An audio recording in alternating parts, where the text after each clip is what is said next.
Bismillahirrahmanirrahim. Welcome to virtual class organized by Chattogram Engineering University School and College. This is Mujibur Rahman. Dear students, hope you are well by the grace of Almighty Allah. I am also well by the mercy of Allah. Dear students, I will discuss about narration change of imperative sentence. At first, we will discuss about imperative sentence. The sentence that expresses order, advice, etc. is called imperative sentence. প্রিয় শিক্ষার্থী, আমরা যখন imperative সেন্টেন্সের narration বা speech পরিবর্তন করব, তখন প্রথম যে কাজটি আমাদের করতে হবে সেটি হলো যে আগে এই রিপোর্টেড স্পিচটিকে চিহ্নিত করে নিতে হবে যে এটি ইম্পারেটিভ সেন্টেন্স কি না।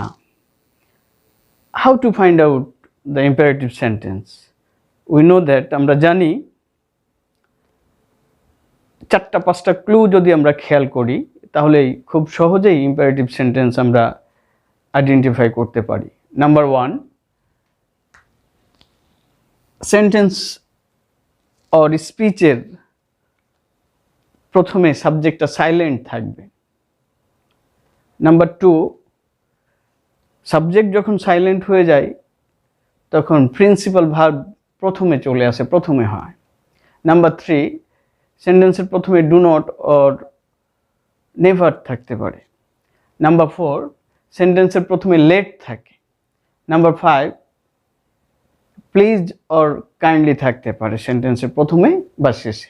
আমরা যখন সেন্টেন্সটি চিহ্নিত করতে পারলাম যে এটি ইম্পারেটিভ সেন্টেন্স, অনেক সময় স্টুডেন্টরা সেন্টেন্সের মিনিংটা বুঝতে না পারলে সেন্টেন্স বুঝতে পারে না যে এটি ইম্পারেটিভ সেন্টেন্স কিনা।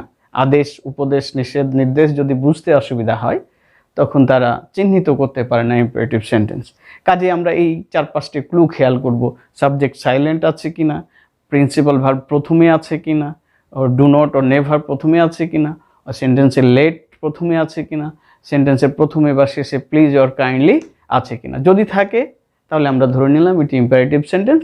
দেন আমরা এই ইম্পারেটিভ সেন্টেন্সের নিয়ম অনুযায়ী আমরা স্পিচ চেঞ্জ করা শুরু করব।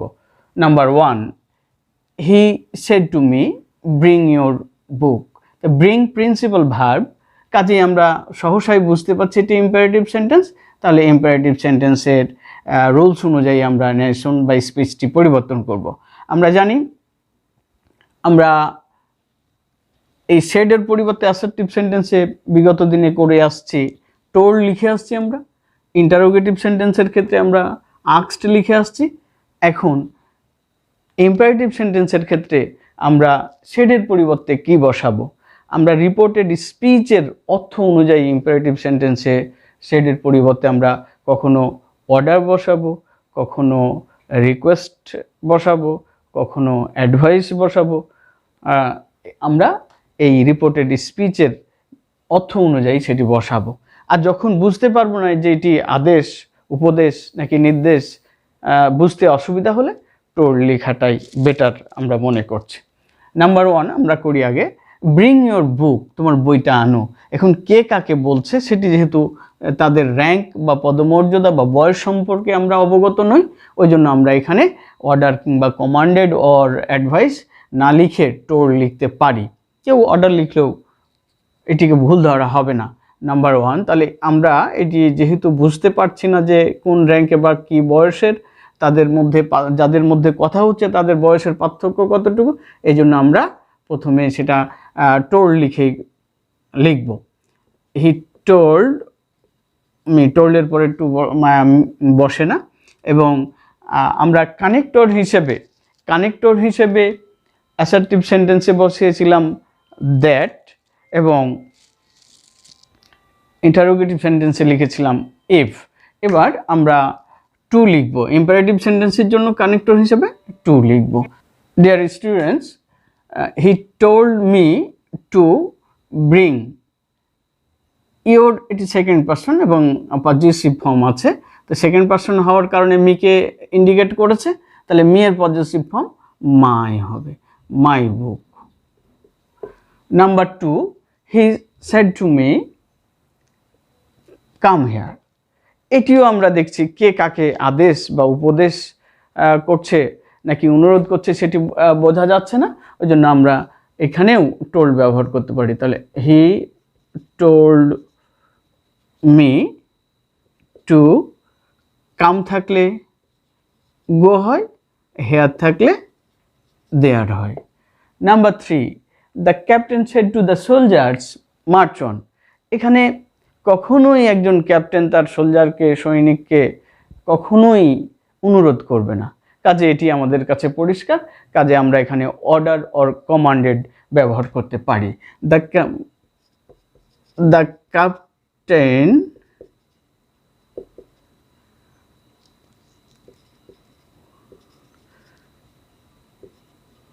ordered the soldiers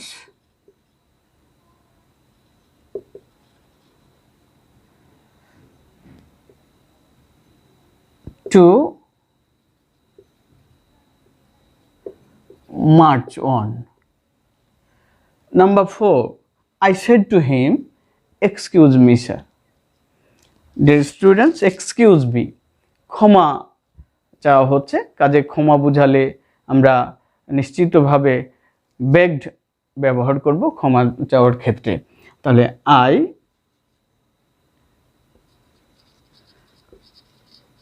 begged him to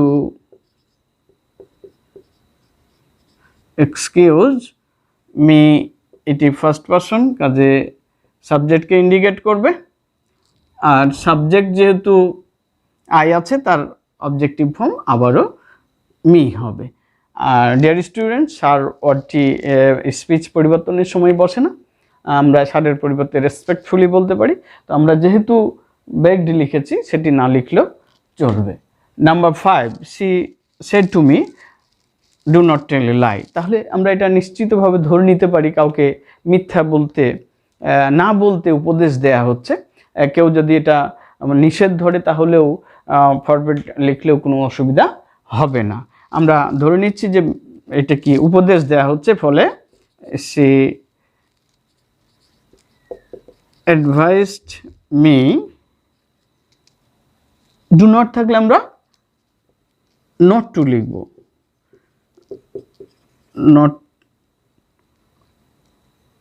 not to tell a lie. Number 6, এখানে একটু খেয়াল করতে হবে dear students, he said to me do not go there. সে বলল সেখানে যাবে না, এটি নিষেধ, আর নিষেধ হওয়ার কারণে আমরা ফরবিড লিখব। হি ফরবিড মি, এখানে আমরা নট টু লিখতে পারবো না, যেহেতু ফরবিড সেটি নিষেধ এবং ডু নট সেটিও নিষেধ, ওই জন্য আমরা নট টু না লিখে টু গো দেয়ার লিখব।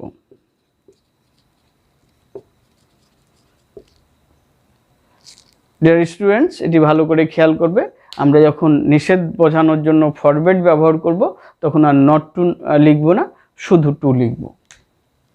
Number 7, I said to her let us go to the seesaw. এটি লেট আস, রিপোর্টেড স্পিচে যদি লেটের পরে আস থাকে তাহলে আমরা ধরে নেব যে এটি একটি প্রস্তাব করা বোঝাচ্ছে, ফলে প্রপোজ সেডের পরিবর্তে propose to or suggested two ব্যবহার করব। আর যদি লেটের পরে আস না থাকে, মি কিংবা হিম অর অন্য কিছু থাকে, তাহলে আমরা সেটি ধরে নেব যে এটি অনুরোধ করা বোঝায়, ফলে রিকোয়েস্টেড লিখব। যেহেতু লেটের পরে আস আছে তাহলে আমরা এটি প্রপোজ টু লিখব, প্রস্তাব বোঝাচ্ছে বলে। তাহলে আই প্রপোজড টু হার এবং আরও একটি কথা বলে রাখি, যখন ইম্পারেটিভ সেন্টেন্সে লেট ব্যবহার হয় তখন আমাদের কিন্তু কানেক্টর হিসেবে দ্যাট লিখতে হবে, এখানে আর টু হবে না। দ্যাট আজটা ফার্স্ট পারসন, ফলে কাকে নির্দেশ করবে? আইকে, সাবজেক্টকে। তাহলে দ্যাট উইশ, দ্যাট লিখে আমরা যে সাবজেক্ট পরিবর্তন করলাম, দ্যাটের পরে আজ থাকলে অবশ্যই আমাদের সাবজেক্টের পরে শুড ব্যবহার করতে হবে। তাহলে that we should go to the seashore. Number 8, the poor man said, let me have some food.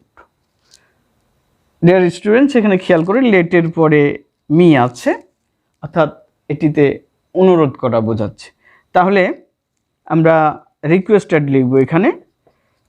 The poor man